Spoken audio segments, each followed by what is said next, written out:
May dagdag na 800 piso sa buwan ng sahod ang mga kasambahay sa Metro Manila. Pero kapos pa rin para sa ilang kasambahay ang 7,800 pesos na buwan ng minimum wage. Nakatutok si Von Aquino.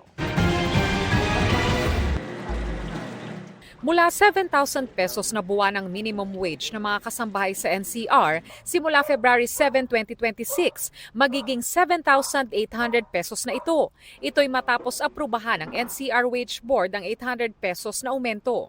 Ayon sa DOLE NCR, ikinonsidera nila sa desisyon ng inflation rate at iba pang gastusin ng mga kasambahay. Wala namang petition for wage increase, but we opted to review the minimum wage ng ating mga kasambahay. Nung inanalyze namin ang data, ang nagiging sa 7,000 na yun yung current minimum, nakikita po namin na less than 300 lamang yung take-home pay ng ating mga kasambahay dito sa NCR. Pero kung ang kasambahay na itago natin sa pangalang Marie ang tatanungin, kulang pa ang 800 pesos na aumento. Siya nga raw na 10,000 pesos kada buwan ng sweldo. Hirap na pagkasyahin dahil 3 anak ang kanyang pinag-aaral.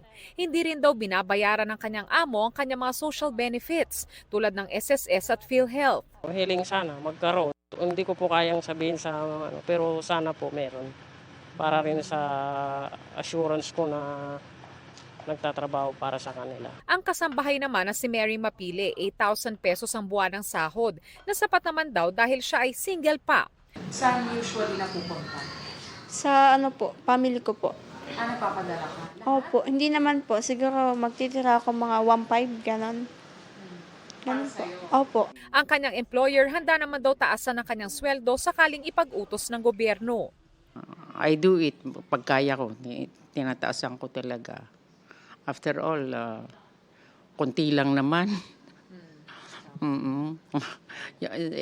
Life is difficult now. Yung 8,000, di nga nila kayang i-manage yun sa pamilya nila.